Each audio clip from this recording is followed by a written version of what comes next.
Have you ever wondered if the headlines about Israel and Iran are part of a much bigger, ancient story? It feels like every day there's new tension, new threats. What if I told you that many of these events might have been foreseen thousands of years ago?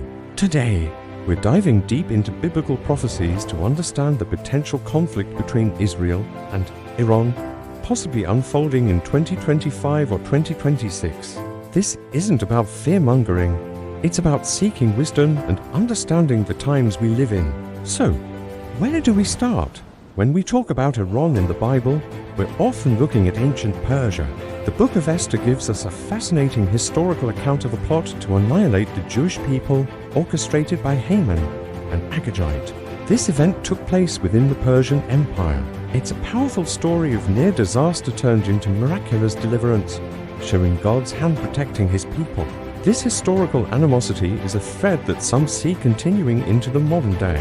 Now, let's turn to prophecy. One of the most discussed passages is in the Book of Ezekiel, chapters 38 and 39. This scripture describes a future invasion of Israel by a coalition of nations, led by a figure named Gog from the land of Magog. Many scholars identify Magog with regions north of the Black Sea, and they link some of Gog's allies to modern nations. Specifically, Ezekiel 38 verse 5 mentions Persia as part of this coalition. Persia, as we know, is modern-day Iran. The prophecy says that Persia, along with Kush, which is often associated with Ethiopia or Sudan, and Put, linked to Libya, will join this massive force against Israel. They are described as being armed with shields and helmets, a vast army marching against the mountains of Israel. What's really interesting is the timing described in the text. The prophecy says this invasion happens in the latter years, after Israel has been gathered from many nations and is living securely in their land. Think about it. After nearly 2,000 years of diaspora, the Jewish people returned to their homeland in 1948. They have since built a thriving, powerful nation, yet they are surrounded by entities that wish them harm. The description of a people brought back from the sword and living in unwalled villages seems to resonate with Israel's current situation, a nation desiring peace, but always on high alert. The prophecy continues to describe the motive of this coalition. They come to seize spoil and carry off plunder, targeting Israel's prosperity. And who leads this charge? Gog. The identity of Gog is a subject of huge debate.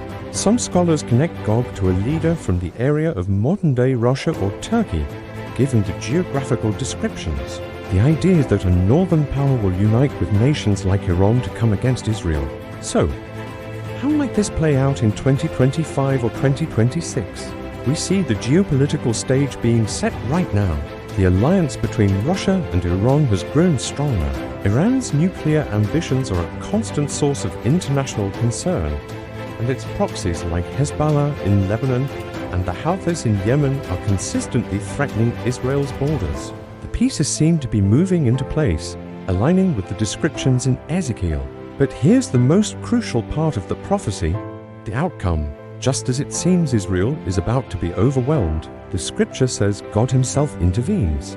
Ezekiel 38 describes a divine response of epic proportions, a great earthquake, torrential rain, hailstones, and fire. God declares, "I will vindicate my holiness before the eyes of many nations. Then they will know that I am the Lord." The invading armies are utterly defeated, not by Israel's military might, but by a direct act of God. This isn't just about destruction, it's about revelation. The purpose of this dramatic event, according to the Bible, is so that God's name will be known throughout the world. It's a turning point, where nations who previously dismissed or ignored God are forced to acknowledge his power and sovereignty over human affairs. Another prophetic book to consider is Daniel. In chapter 8, Daniel has a vision of a ram with two horns, which the angel Gabriel explicitly identifies as the kings of Media and Persia. This ram is powerful, charging westward, northward, and southward. Then, a goat with a single prominent horn, identified as the king of Greece, comes from the west and shatters the ram. This was historically fulfilled with Alexander the Great's conquest of the Persian Empire. While this prophecy had a historical fulfillment, some interpreters see layers of meaning. or what's called prophetic telescoping, where a single prophecy can have multiple fulfillments over time? Could the ancient rivalry between Persia and the West echo into our future, culminating in a final conflict? It's a fascinating question to ponder. Let's also look at the New Testament. Jesus himself, in Matthew 24, talks about the signs of the end of the age. He mentions wars and rumors of wars, and that nation will rise against nation. He warns his followers not to be alarmed, as these things must happen, but the end is still to come. He urges believers to be watchful, to discern the signs of the times, much like we can discern the coming of summer when a fig tree puts out its leaves. So, if these prophecies are pointing to a major conflict involving Iran in the near future, what should our response be? The Bible's message isn't one of panic, but of preparation and faith. First, it's a call to prayer. We are encouraged to pray for the peace of Jerusalem, as Psalm 122 says. This means praying for the safety of all people in the region, for wisdom for world leaders, and for God's will to be done. Second, it's a call to trust. The ultimate message of Ezekiel 38 and 39 is not about the strength of armies, but about the sovereignty of God. It's a reminder that no matter how chaotic world events seem, God is in control and has a plan for redemption and restoration. For believers, this provides a profound sense of peace, knowing that history is heading towards a divinely orchestrated conclusion. Finally, it's a call to share hope. In a world filled with anxiety about the future, the biblical narrative offers a story of ultimate victory and restoration. It points to a time when wars will cease and God's kingdom will be established. This is the good news that can anchor us in turbulent times.